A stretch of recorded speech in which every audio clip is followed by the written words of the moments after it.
Let us pray.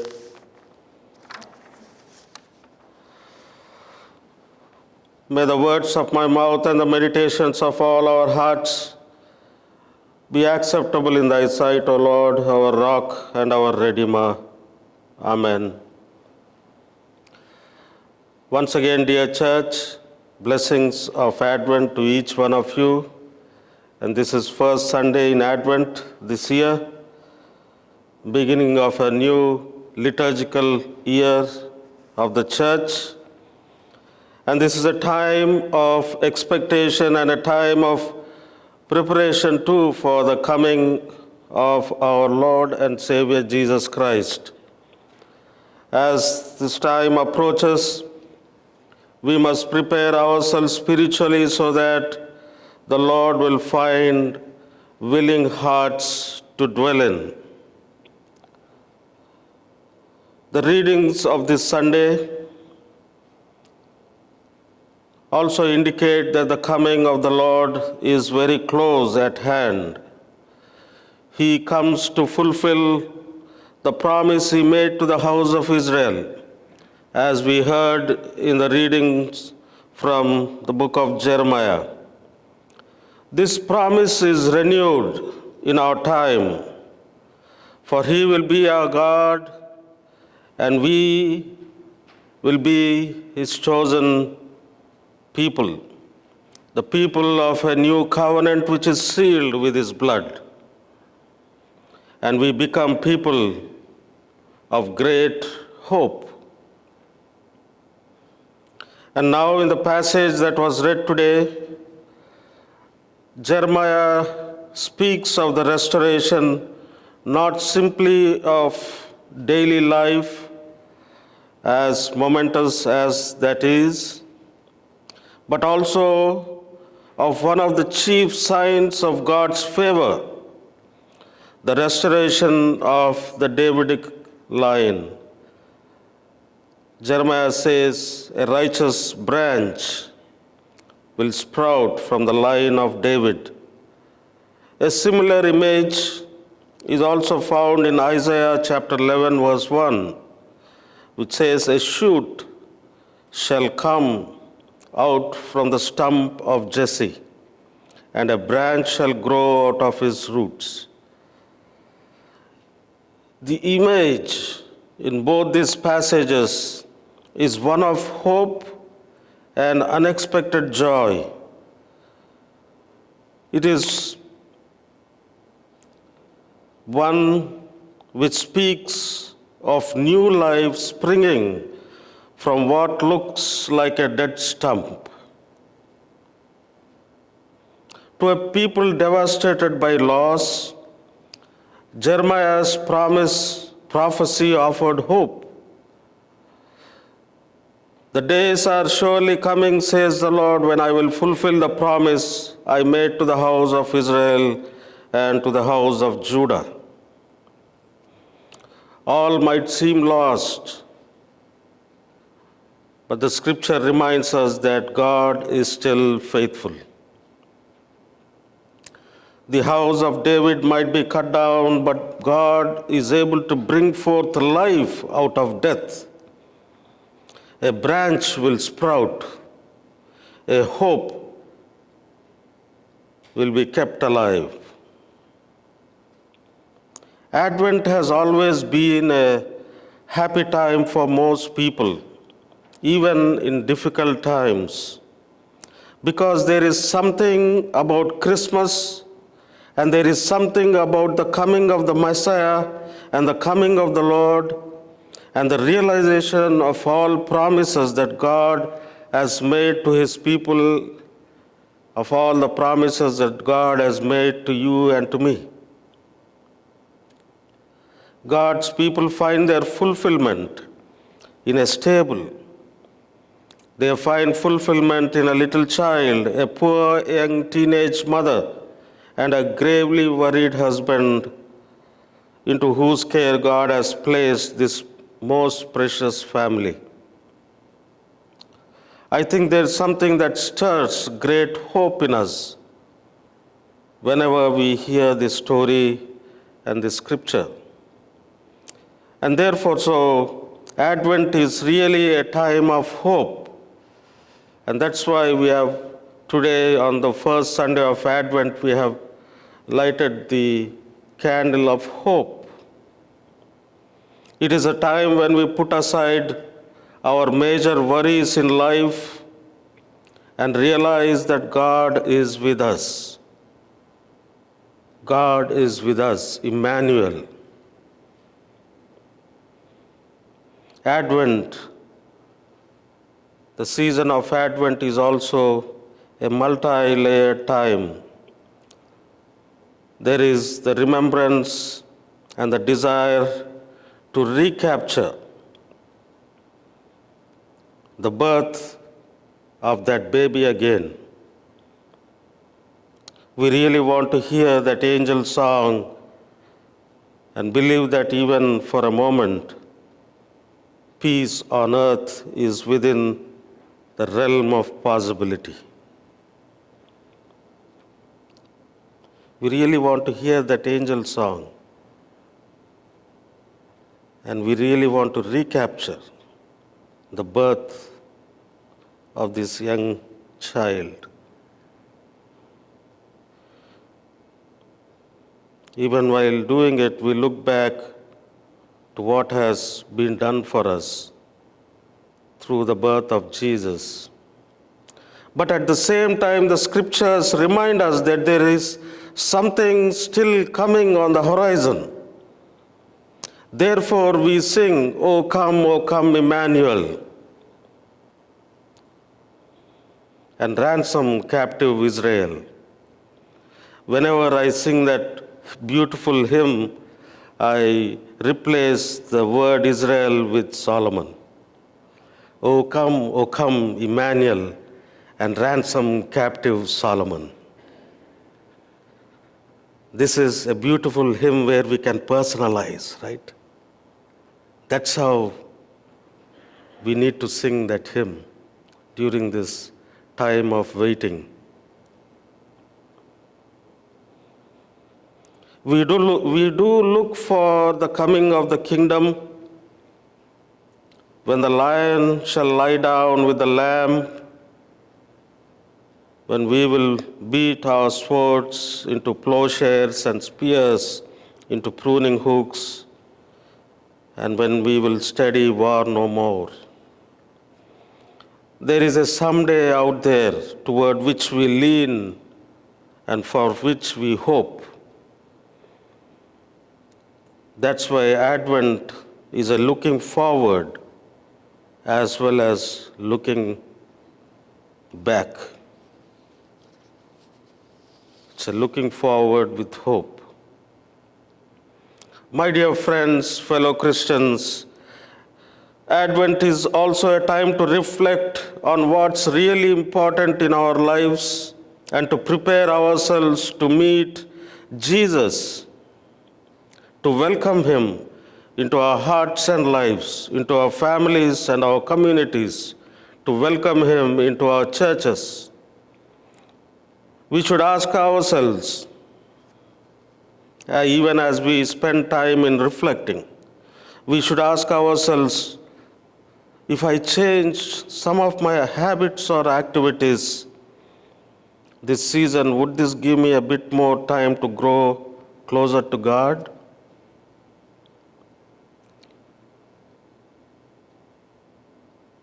We need to ask, am I too comfortable in my current routine? Am I stretching myself to move out of my comfort zone in order to better serve Him? Could I possibly make some room in my life to become a bit more involved in a ministry where I can make better use of the gifts God has given me? Sometimes, my dear friends, we just have to make a small change in our routine in order to make a meaningful change in our relationship with our God. Maybe consider giving up a half hour of television every evening so you can read and reflect on the scripture readings and prayer this season of Advent. Or maybe it's getting out of bed a half hour earlier each morning to spend some time in prayer and conversation with our Savior. St. Francis de Sales once said, every one of us needs at least half an hour of prayer every day. Every one of us needs at least half hour of prayer every day, except when we are busy. He said, when you are busy, then you will need an hour of prayer. Right? We all need half hour of prayer every day. But when we think we are busy, we need 1 hour of prayer. A beautiful reminder, right? Which we can practice this season of Advent. We all had a wonderful Thanksgiving. Thanksgiving is just over. Most of us spend time with family, gather around the table for food, fellowship, and prayer. One of the beautiful Thanksgiving routine or traditions is to say what you are thankful for, right? We sit around the table and the elder of the house will start and children will come up with funny and beautiful and profound answers, what they are thankful for. And all of us say something, right? Because all of us are thankful for something. Many of us are thankful for good health, happiness, and many of us are happy for all that we have and all that we possess. And we thank God for bestowing all these beautiful blessings on us, right? Right or wrong? I am talking something that is very common, right? Yeah? Sadly, by the end of the Thanksgiving Day, several of us in this country come up with a huge list of wants and needs and things we want to buy. We just spend time thanking for all that we have. And by evening, we'll write a big list. Millions across the nations have spent sleepless nights just to enter and grab good deals in store even before sunrise. Giving thanks for all that we have just few hours before has no meaning, sadly. Anyway, some of us also plan to buy Christmas gifts during this time because we know that we get good deals on Black Friday, Cyber Monday, and there is a name for Tuesday also, local. All through the week there are names so that you go and buy. Anyway, many of us use this time to also buy good Christmas gifts.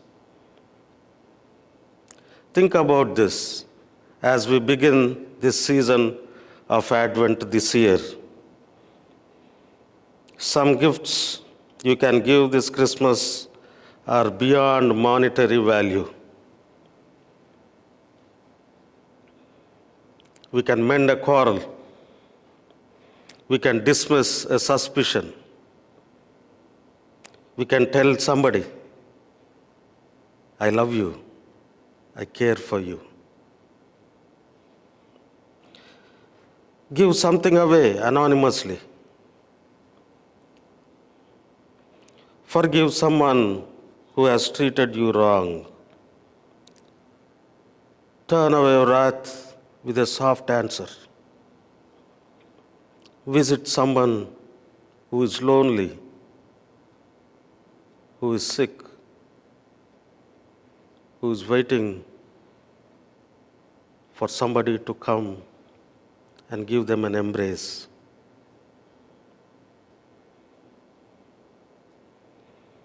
Apologize when you were wrong. Be specially kind to someone with whom you work. Give as God gave to you in Christ, without obligation, without announcement, or reservation, or hypocrisy. And as we wait for the coming of the Lord and to receive the ultimate gift of Christ, these are some of the gifts we can share with others. A righteous branch will spring up, Jeremiah says, which brings hope, which is a sign of life. And we can be channels of that hope and life in other people's lives. A righteous branch will spring up. The same proclamation is given to us today. We are called to speak a word of hope and a promise in a world often filled with fear and uncertainty, even despair, especially in this season of Advent. We speak words of hope. In the midst of darkness, light is about to break in. In the midst of despair, hope erupts. After long waiting, a branch will sprout. The complete fulfillment of God's promises has not yet happened, but He is coming. Such is Advent faith, and such is Advent hope. May God guide us and lead us in our own spiritual journey this season of Advent as we wait and expect the Messiah to visit us, to dwell in us, to be with us, to walk with us. Amen.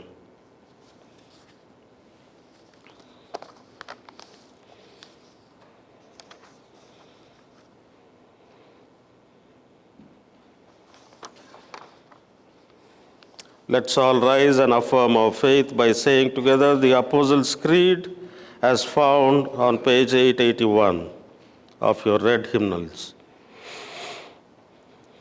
I believe in God, the Father Almighty, maker of heaven and earth, and in Jesus Christ, His only Son, our Lord, who was conceived by the Holy Spirit, born of the Virgin Mary, suffered under Pontius Pilate, was crucified, dead, and buried.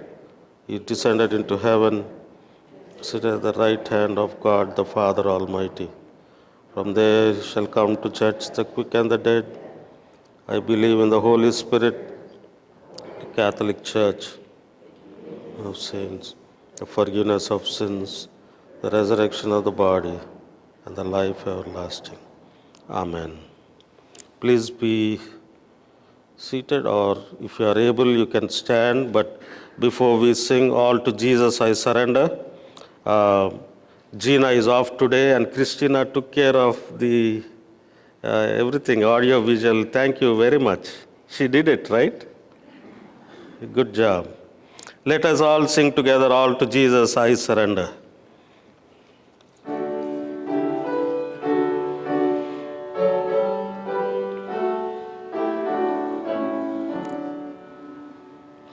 All to Jesus I surrender, all to Him I freely give.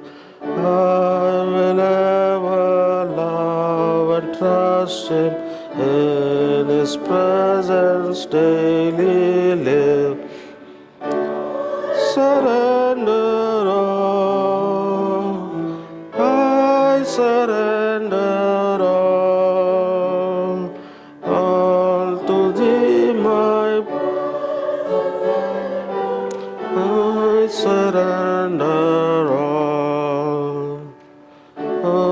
To Jesus I surrender, humbly at His feet I bow. The pleasures all forsaken, take me, Jesus, take me now.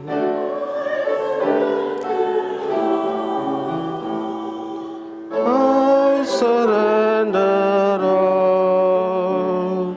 all to Thee, my Savior. I surrender all. To Jesus I surrender, make me Savior, wholly Thine. I feel the Holy Spirit, truly know that Thou art mine.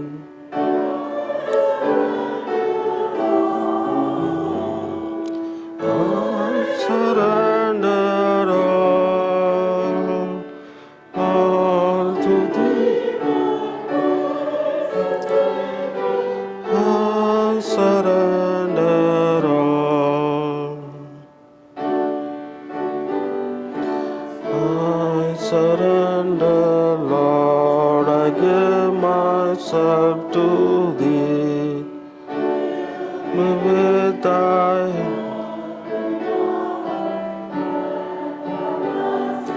fall on me. I surrender all. I surrender all to Thee, my blood. I surrender all. I surrender.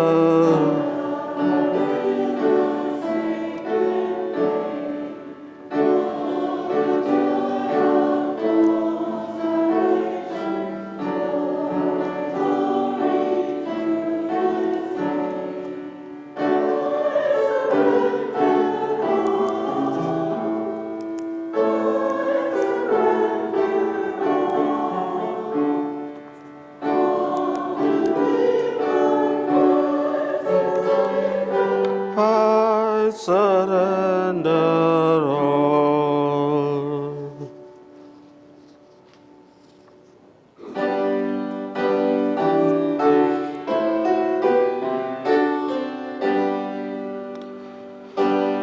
Scott from whom all blessings flow, praise Him, all creatures here below. Praise Him above, ye heavenly hosts, and Holy Ghost. Amen. Let us pray.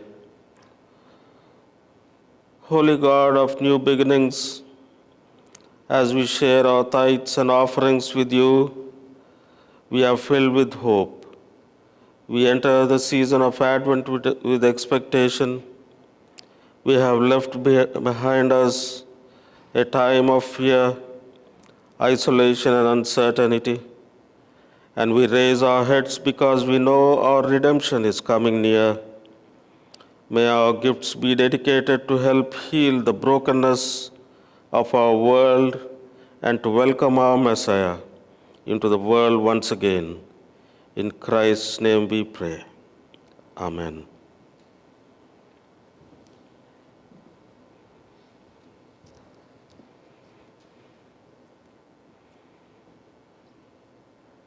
Thank you.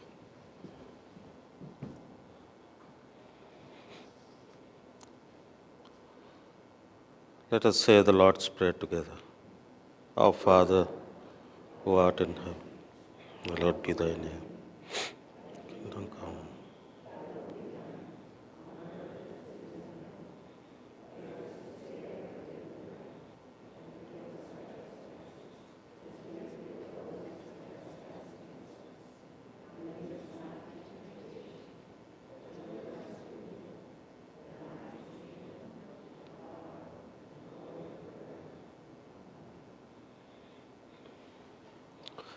Go forth into the world, strengthened by the hope that we have in Christ coming to us. And now may the blessing of God Almighty, the Father, the Son, and of the Holy Spirit rest and abide with each one of you now and always. Amen.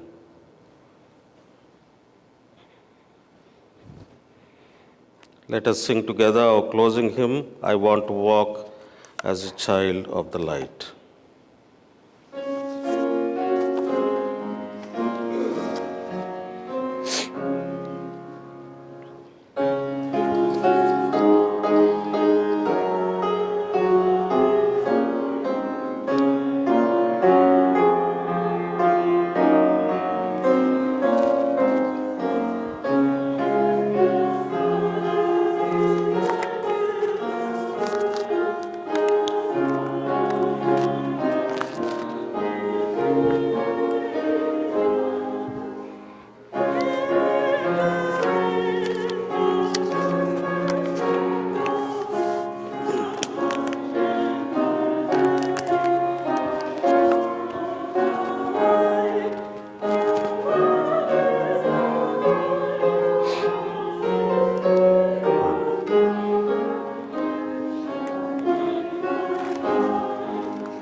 The peace of Christ be with each one of you, now and always. Amen.